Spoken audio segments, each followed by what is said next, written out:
Again, good morning sa mga nasa YouTube natin na sumusubaybay sa ating lesson. We are going to study ito pong tinatawag nating Shadow of the Four Kingdoms. Anyway, basahin natin yung ating text. Ating text sa ating na completely identical sa Revelation 6, Matthew 24, and hindi yan Zechariah chapter 6 verse number 5, where the Bible says, ito basahin natin, ano po?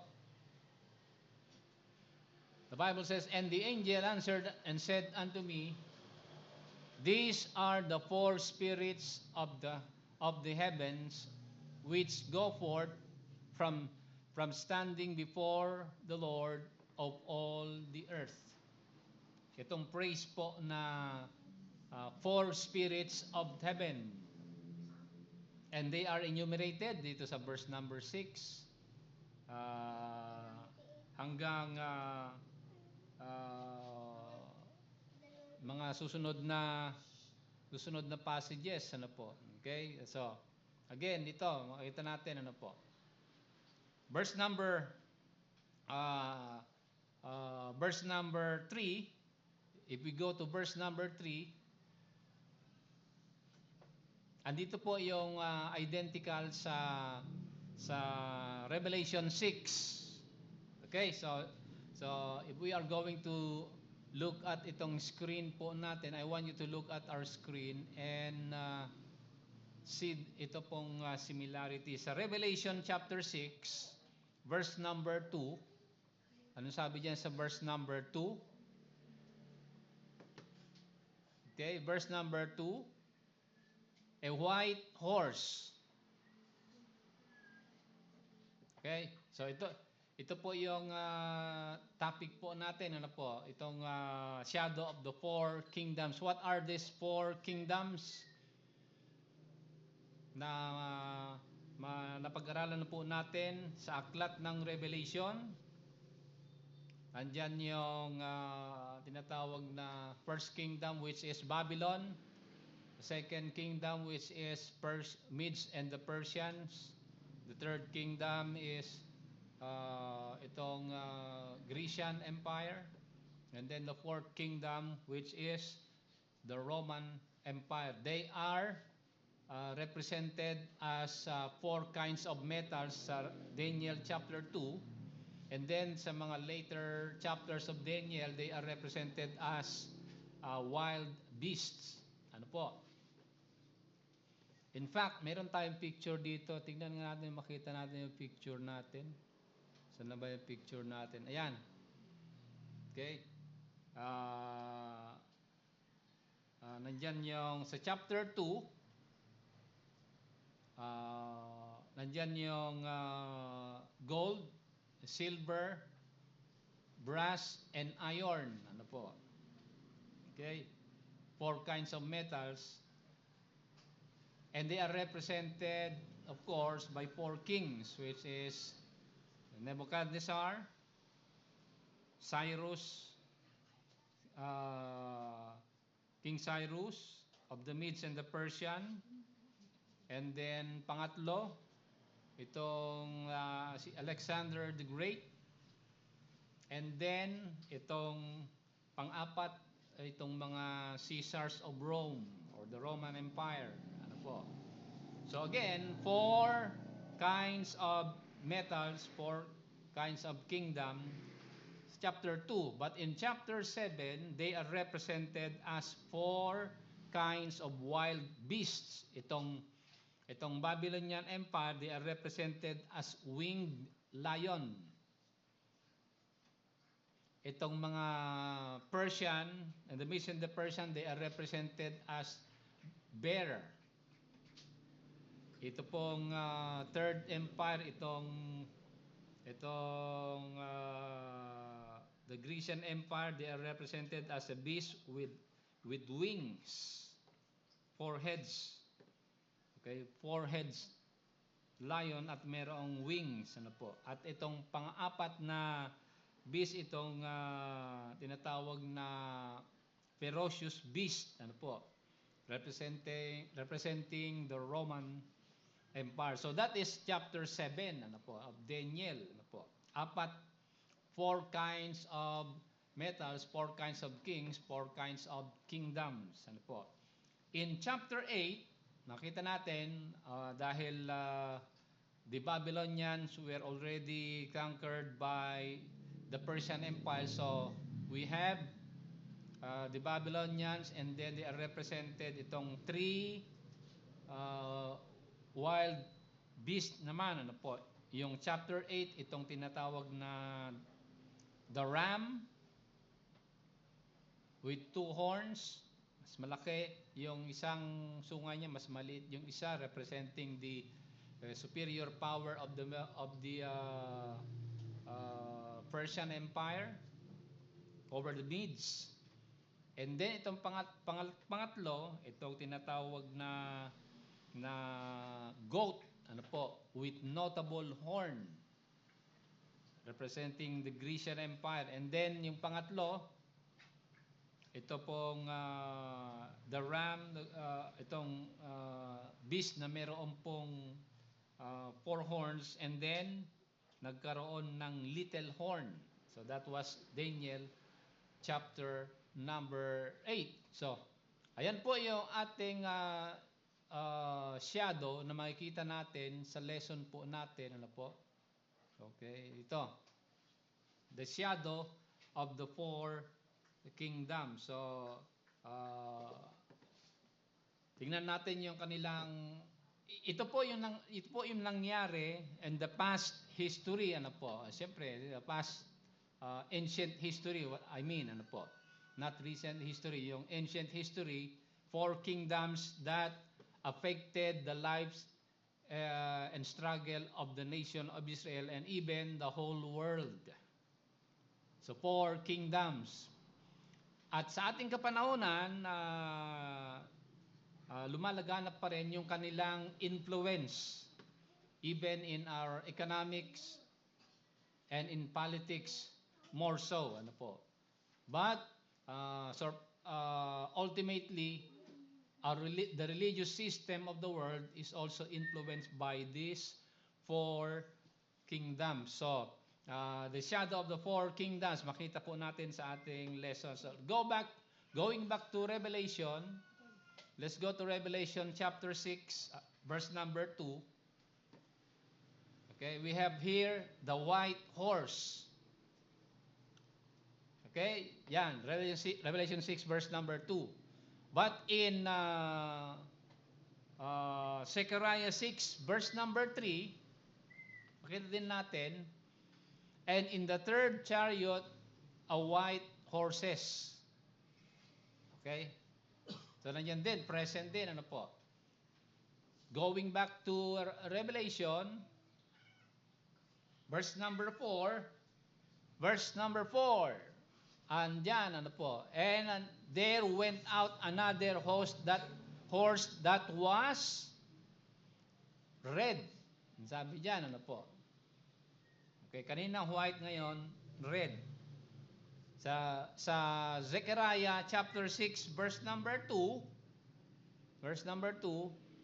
nandiyan din yung red horse.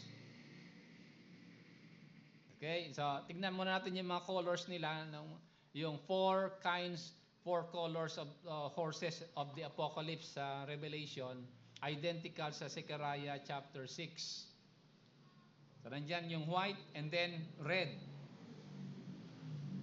And then, sa verse number 2 pa rin, nandyan din yung black horse. Diba? Maliwanag niya, black horse. And if we go to Revelation chapter 6, verse number 5, yung pangatlo, okay, nandyan din naman yung, and lo, a black horse appeared. Okay, and then lastly, sa verse number 8 of Revelation, makita natin dito yung, tignan nyo ha, nakita natin dito yung, sabi dyan ni Apostle John, behold a pale horse. Now, a pale horse, identical din yan sa Zechariah 6, verse number 3. Ayan, ano po. Okay? And the third chariot, the white horses, and in the fourth chariot, grizzled and bay horses. Now, dito natin makikita yung identical na binabanggit ko. Ano po. Sa Revelation, white, red, black, at saka pale horse. Okay, but in the book of Zechariah, we have white, red, black, and ano ito? Grizzled and bay horses. Okay? Grizzled and bay horses. Ano? Now, in Hebrew, itong grizzled and bay would mean speckled or batik-batik na kabayo. Okay? But in Revelation, if we go to Revelation, ano po? Verse number 8, ang sabi diyan, a pale horse. So seemingly, meron pong discrepancies diyan, but they are one and the same. Dahil itong Greek word ng pale dito, okay, the pale horse, the Greek word of the English word pale is chloros or green. Green, so hindi pala white, red, black, at saka gray. In the original Bible, it was white, red, black, and green horses. Or speckled. The ang Hebrew word po doon sa, asa na ba yung Zechariah, verse number 3, yung grizzled is barud or speckled. Ano po? Parang ano yan, parang ipon yan. Pag unang labas, puti. Pero pag matagal na, nagkakaroon ng guhit na itim. Parang zebra. Okay? So, dito makita po natin na yung four horses of the Apocalypse sa Revelation chapter 6, they are identical sa Zechariah chapter 6. Okay? So, which is contrary sa ating mga itinuro sa atin noon, ano po, na merong white, red, black, and pale horses. But in the original Bible, itong pale horse is actually green or grizzled horse. Okay? Now, ang rule po natin when it comes to seeking out the truth, we need to confirm this idea, itong data na nakita natin sa salita ng Panginoon with recent events. Ano po? So, para malaman natin na the scripture is related sa reality sa ating kapanahunan. Ano po? Okay? Now, tignan natin itong if we go sa ating mga slides, ano po? Makikita po natin na we can see na ito pong four kingdoms, shadow po ito pong mga four colored horses. Ibig sabihin, yung tinatawag na principles that are observed sa four kingdoms, they are still implemented during our time. At particularly sa Great Tribulation period, sabay-sabay po itong horses, sabay-sabay silang lumalabas. Ano po? Whereas in the past ancient history, itong four horses ay isa-isang lumalabas. That was established doon sa four kingdoms doon sa Daniel na nakakita po natin. Ano po? Okay, now tingnan natin ito. Tingnan po natin itong pagdating sa Great Tribulation period, itong four horses sabay-sabay lumalabas. At nagsimula na yan, nagsimula na silang kumbaga ito ay yung mga horses sa kapanahunan natin ay mga pony pa lamang, ano po, mga maliliit na kabayo pa lamang. At pagdating sa Great Tribulation period ay magiging malakas na po sila, fully grown na po sila sa Great Tribulation period. So, ang sinasabi po natin, pagdating sa Great Tribulation period, itong four kinds of horses are representations of yung white horse. They represent false peace. Okay, false peace throughout the world. Ano po? Seemingly, meron pong peace sa buong mundo, but actually, ang peace na sinasabi ng buong mundo sa kasalukuyan is a false peace. Bakit? Dahil ang principles po ng karamihan ng bansa, ang sabi po nila ay to have peace, we must have war. Kaya nga diyan hango yung principle ng Amerika na peace through strength. Pag sinabi ni Trump na peace through strength, that means imposed ang peace. Ano po? You do not have any choice but to obey yung kanilang mga rules. Ano po? Sa ating kapanahonan, itong false peace is itong white horse. Ano po? Is representing yung false peace throughout the whole world. Whereas itong red horse sa Revelation and Zechariah ay yung wars. Ano po? At ang dami ng world wars na nakaraan na hindi recorded sa history, but they are not recognized by ancient history, pero ang daming wars na nangyari. Ano po? Not to mention itong mga little wars and tinatawag nating rumors of wars or world wars na ang dami po niyan. Ano po? Okay, not to mention they are instigated sa mga crusades na fomented by itong the Roman and the Protestant period. Ano po? At halimbawa na lamang sa United Kingdom, di ba? Sa United Kingdom, meron silang tinatawag na aggressive sectarianism. Ano ibig sabihin po nito? Yung dalawang factions ng religion nagpapatayan doon. Po. They have war with one another.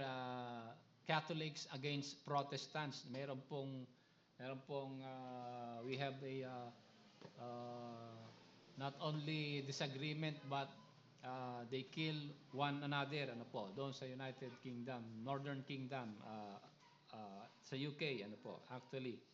So, war.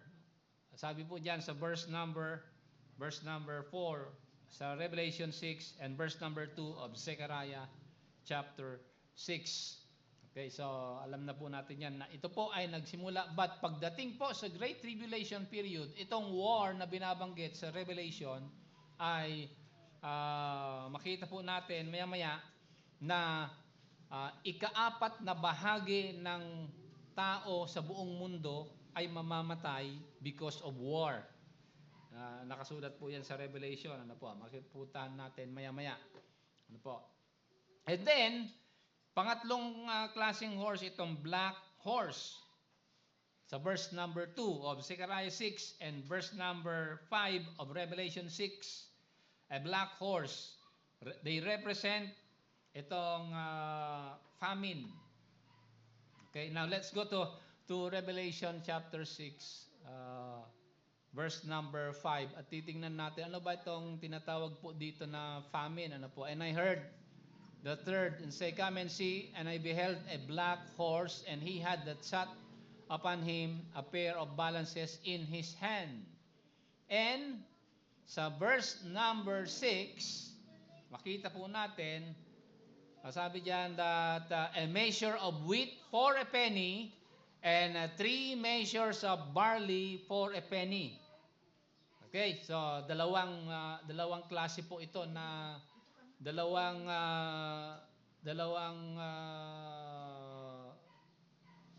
mga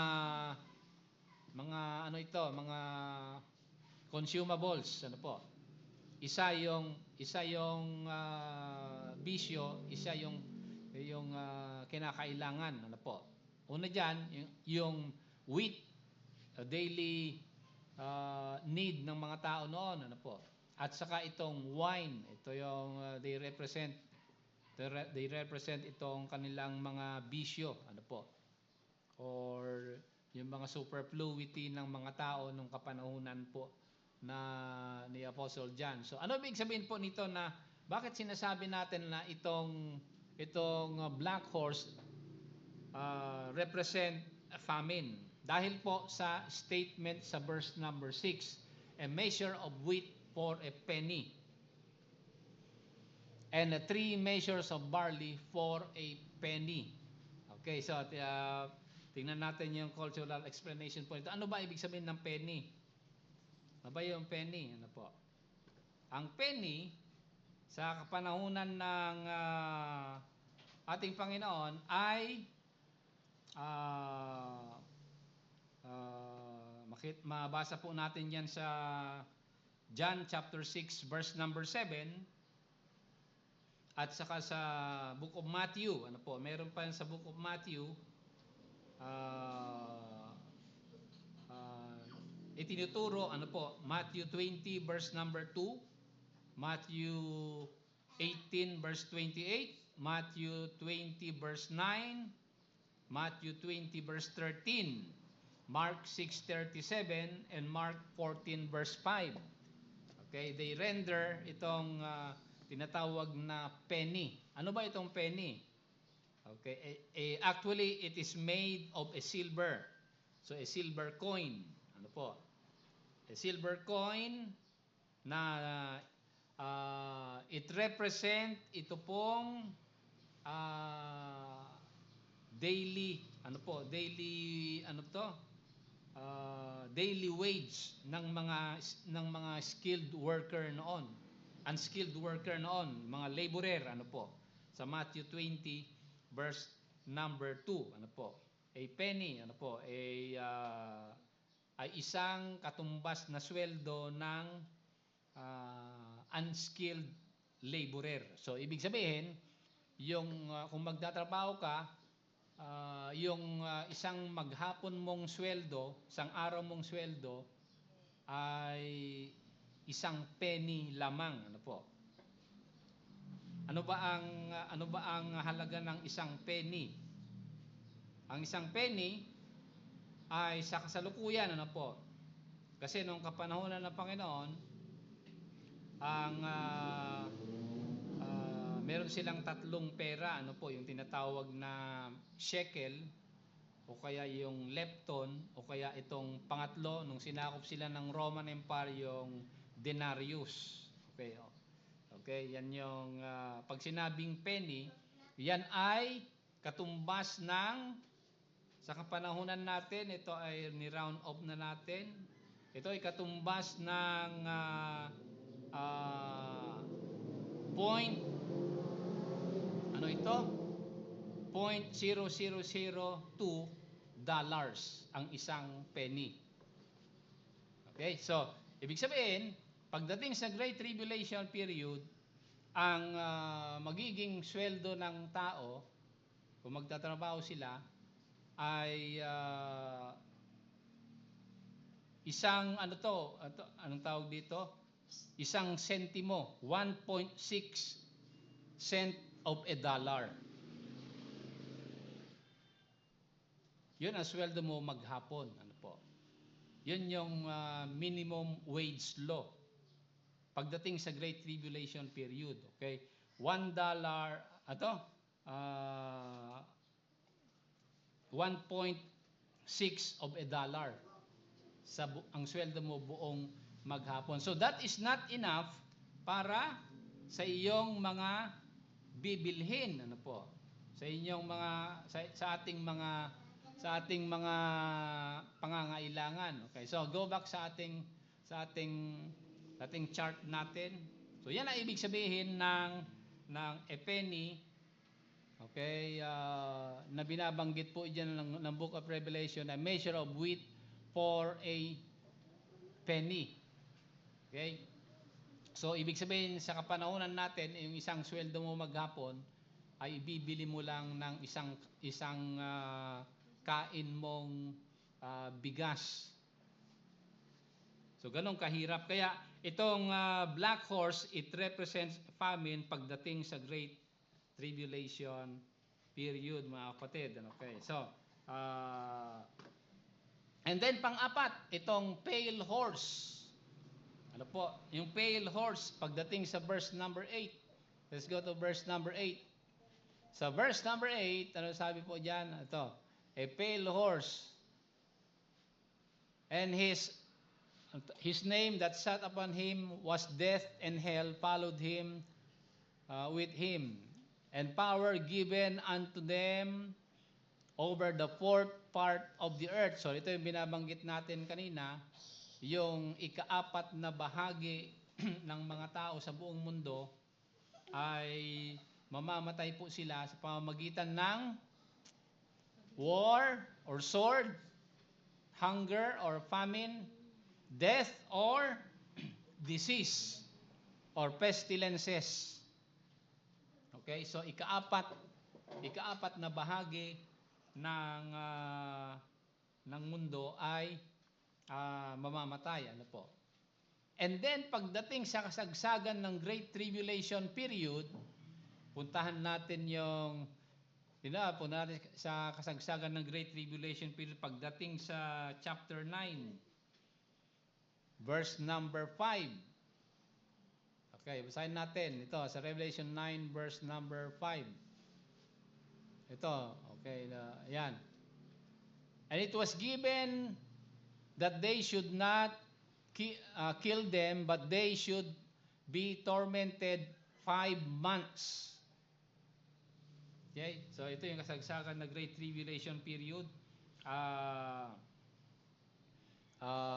Ang kanilang disease, ang kanilang pestilences ay, ang kanilang sakit ay tatagal daw yan ng 5 buwan na sakit, ano po. And then pagdating sa verse 15, tignan niyo sa verse 15 ha.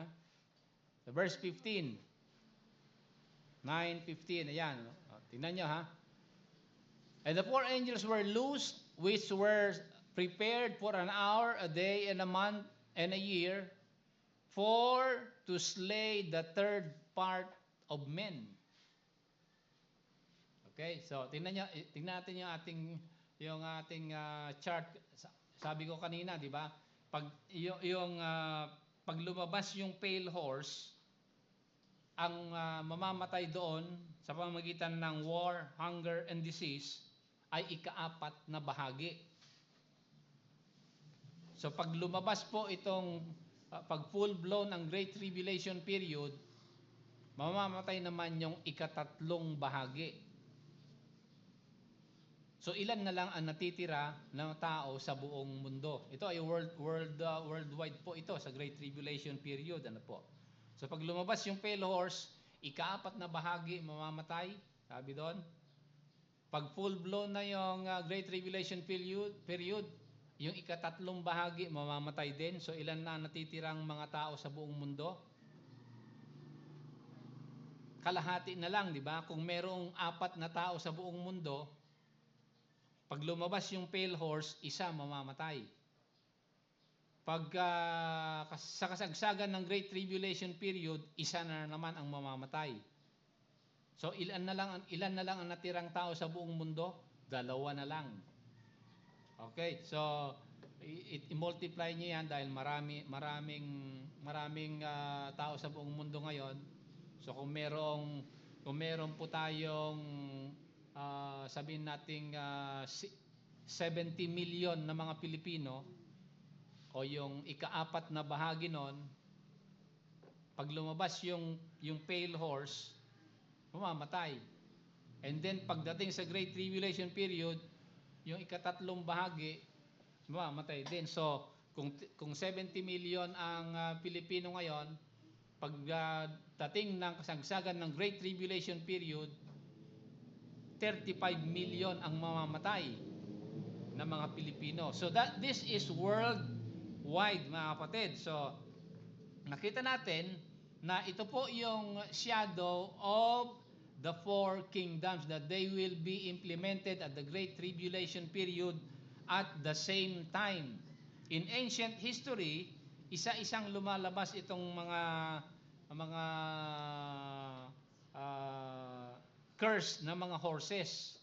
Meron different events in history na sabay-sabay din sila lumalabas, but not much.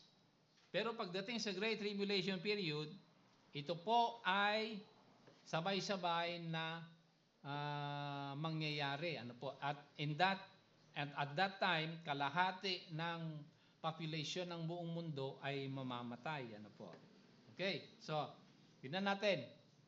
Ano ba ang nag-trigger nito? Ano nag-trigger nito? Itong paglabas ng mga four horsemen of the apocalypse. Ano ba ang trigger po nito? Bakit nagsimula po ito? Bakit nagsimula? Let's go to Daniel 11. Punta natin yung Daniel 11,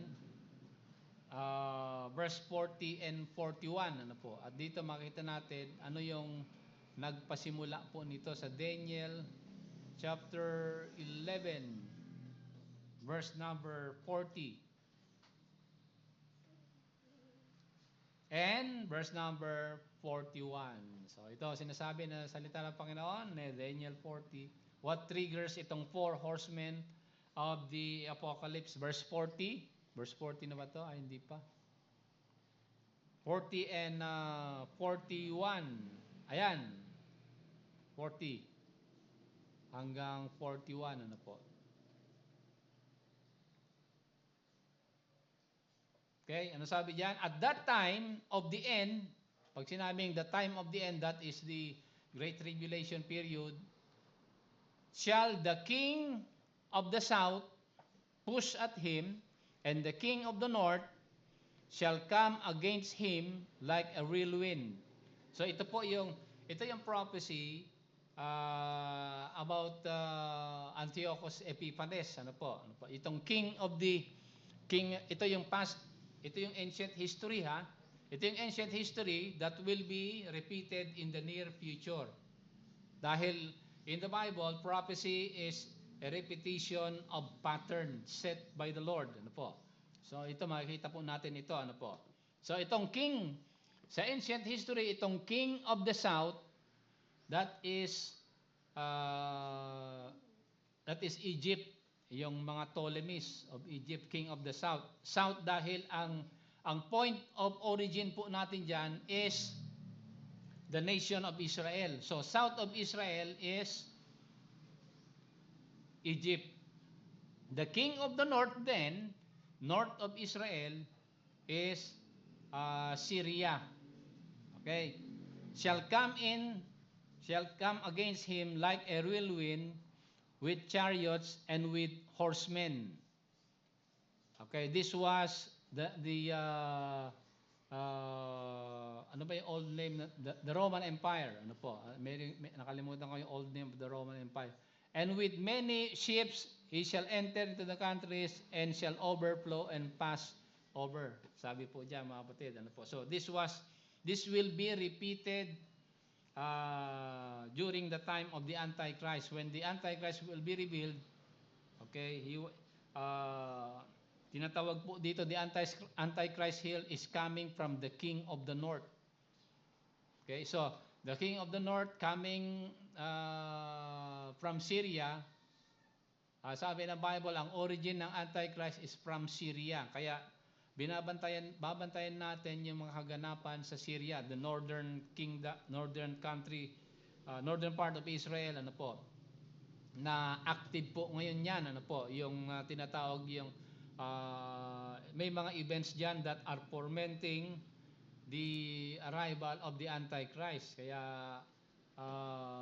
hindi nawawala sa event itong Northern Kingdom, itong Syria, ano po. Nandiyan laganap ngayon at nasa kapangyarihan pa diyan ang mga malakas pa ang mga tinatawag na mga proxies of Iran, which is Hezbollah. Hezbollah or the party of Allah, or Hezbollah. Okay? In Arabic, party or group of Allah. Yan yung mga Muslim countries, itong mga Muslim tribes, north part of Israel. Ano po? Galing po dyan, in the near future, manggagaling daw dyan, sabi ng Bible, ang the Antichrist. Ano po? And then, the king of the south, or Egypt, will come against him. Okay, obviously magagalit yung Egypt sa Syria at maglalaban sila. May ipit ngayon itong nation of Israel. So that is the great tribulation period. This will trigger the worldwide war, ano po, during the time of the Antichrist, or World War III at full blown. Ito po ang pinaka-trigger po niyan, ano po. Sabay-sabay lumabas yan, sabay-sabay lalabas yan ang false peace or false treaty, and then war, and then siyempre pag may war, merong famine. Ano po? At marami mamamatay po diyan pag sinabing pale horses or speckled horses. Ayan po ay yung mga mamaya pupuntahan natin to maya-maya, ano. So, ito po yung kaganapan in the near future. At tignan niyo, ano po. The Antichrist will be overthrowing itong mga nations that will go against him. Ano po? Sino-sino mga to? Sa verse number 41, binanggit po diyan Edom, Moab, and the children of Ammon. Okay? Sino-sino sa kapanahunan po natin itong mga Edom, Moab, and the children of Ammon, isang bansa yan sa kapanahunan natin. They are referring to Jordan. Itong Edom, Moab, and Ammon ngayon ay sakop yan ng Jordan, ano po? Or west of the West Bank. Okay? Or west of Judea and Samaria. Ito po yung binabanggit po diyan. Makakaligtas po 'yan, ano po? Makakaligtas po sila. Makakatakas po sila sa this is according to the scripture, ha? Okay? Okay, so ito pang sa verse number 41, when the Antichrist shall come into the glorious land, many countries shall be overthrown. Ibig sabihin po yan ay there will come a time na itong Antichrist ay papayagan niya ang mga Hudyo ay magtayo ng kanilang templo, third temple, in exchange with yung peace treaty po nila, peace treaty with Hezbollah and Hamas. Okay? Kaya mahalaga yan itong kaganapan na nangyayari sa ating kapanahonan. Ito po ang magsisimula ng worldwide war, ano po, pangatlong World War III po yan. Yan yung inaabangan po ng mga bansa sa kapanahunan po natin, mga kapatid. Okay? So, now, puntahan natin yung mga clue po dito. Ano po? Kasi sabi natin kanina, ang katotohanan ng Bible is always related with recent events. So, kung merong false peace, meron yan throughout all generation, merong false peace because of sin. But this will be which implemented full-blown at the Great Tribulation period. Ano po? Ibig sabihin, ang false peace po nito, ang carrier po niyan ay yung pong, ang carrier po diyan ay yung doktrina ng mga Mohammedans, ano po, na in their Quran, all Muslims are permitted to lie, okay, to pursue their goal of making the whole world 100% Muslim, ano po. So para makuha po nila ay magkakaroon sila ng false. In fact, mayroon po tayong quotation dito sa Quran. Tingnan natin saan na ba yung Quran. Ay, mali. Sorry. Meron po dito ayan sa hindi sa Quran, sa Hadith, ano po. Book 54, the Hadith 103. Pag sinabing Hadith, ito po yung life and work of Muhammad. Ang nakasulat doon, dito. The judgment hour will not begin until you fight the Jews, until a Jew will hide behind the rock or a tree, and the rock or the tree will say, "O Muslim, O slave of Allah, here is a Jew behind me, come and kill him." Ayan, nakasulat po yan sa life and work of Muhammad. Ano po? Sinusunod po yan lahat ng mga Muslim. So alaman po natin, ito pong mga four horsemen of the apocalypse, sabay-sabay po yan mangyayari. At may white horse dyan, may red horse, may black horse. Pero tignan natin yung mga bansa. Ito yung mga bansa, ano po, yung mga bansa sa paligid ng Israel, ano po. Yan, makita natin, ano po. Pero sa kanilang mga bandila, dito ba yung mga bandila po nila? Saan ba yung mga bandila po nila dito? Meron po silang flag na binabanggit po dito. Ay, I'm sorry. Ano ba ito? Meron nag-message. Oops. Well, sumingit. Dali lang. Nawawala ang ating signal. Okay. Saan na ba yun? Ito. Natin. Yan. Ito yung kanilang, ito yung ating clue. Okay, tingnan natin, ano po. Kanina, sa Revelation 6 and Zechariah 6, yung four colors, di ba? Four colors of the horses, four horsemen, ano po? White, red, black, and chloros, or green, or speckled. Okay? Ito po yung mga bansa sa paligid ng bansang Israel. Hindi tayo gumagawa na sabihin natin yan na talaga yung interpretation. No, but what I'm saying is, ito pong four horsemen of the apocalypse ay nagsisimula na sila ngayon lumaki. Kumbaga, mga pony horses sila ngayon. Pagdating sa Great Tribulation period, ay talagang malaki na sila. Ano po? Meron bang red dito sa mga bandila? Ito yung bandila sa Lebanon, Yemen, Syria, Iraq, Gaza, and the West Bank or Jordan. At lahat ng mga Muslim countries, kung titingnan nyo yung kanilang mga flag, nagkakaisa sila sa mga kulay. Meron bang red dito? Meron. Andiyan ang red horse. Meron bang white dyan sa kanilang flag? Meron din. Obviously. Meron din black sa kanilang flag. At meron ding green. Kulay green. Okay? Or chloros. So, in reality, sa Revelation chapter 6, ay nagsisimulaan na pong lumaki itong mga horses of the apocalypse. Okay?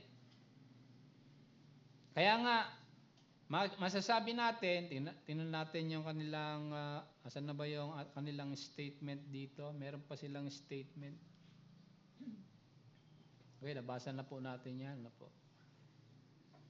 Wala na. Tapos na. Tapos na ito yung relationship ng last days or the Great Tribulation period with Matthew, Daniel, Revelation, and Zechariah. Hindi na natin pupuntahan yan dahil mahabang pag-aaral po yan. Maybe next Sunday. So, that will culminate itong shadow of the four kingdoms. Ang napag-aralan po natin ngayon, ito pong apat na klase ng mga horses or curses sa punishment of God to the whole world ay nagsimula na po yan. At this will be full-blown pag lumabas na po yung Antichrist. So in closing, puntahan po natin itong Zechariah chapter 6. At meron pa tayong ibang babasahin po dito. Zechariah chapter 6, 5 and 7, verse 7. Nabasa natin yung 6 kanina. Okay. But verse number 7, ang sabi po dito, the bay went forth and sought to go, that they might walk to and fro through the earth. Okay? So through the earth, or throughout all generation, throughout the whole world, ang effect ng four horsemen of the apocalypse is worldwide. Go back sa chapter 5 of Zechariah, verse number 3. Ito, mabasa din natin dito. Ano po? This is the curse that goeth forth over the face of the whole earth. So worldwide po ito. Worldwide ang effect po nito, hindi lang sa Middle East. Mga kapatid, pag sinabing Great Tribulation period, there will be a worldwide false peace, war, famine, and then itong tinatawag na ito, diseases, ano po, brought about by the pale horse. Okay, so not to mention itong mga different kinds of pandemic, ano po, itong tinatawag na flu pandemic noong 1918. Tapos dumating yung pandemic na yung epidemic ng SARS. Kailan ba nagsimula yung SARS? And then naging MERS. And then naging MERS-CoV. And then 2020 naging COVID. And then sa 2030, tignan nyo, ito yung plano po ng mga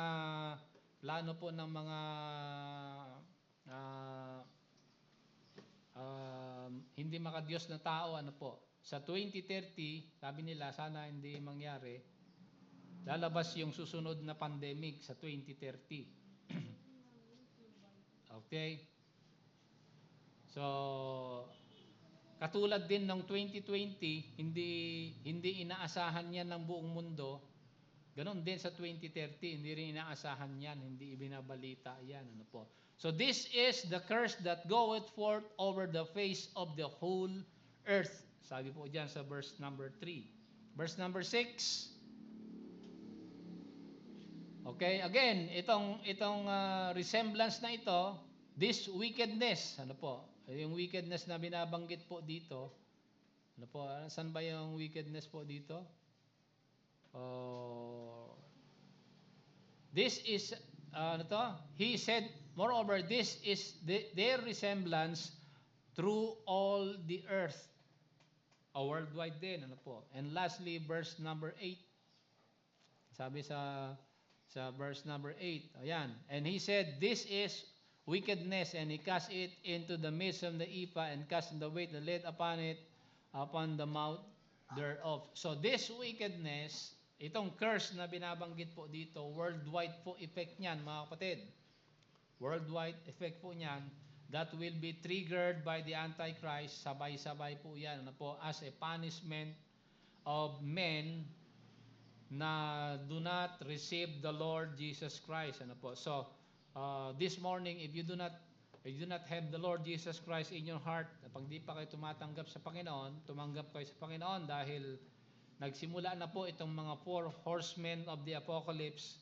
Huwag nang hintayin dumating ang Great Tribulation period dahil before the Great Tribulation period, maghanda na po kayo dahil mas lalong titindi ang kalalagayan ng buong mundo, mga kapatid. So this will give us a wake-up call.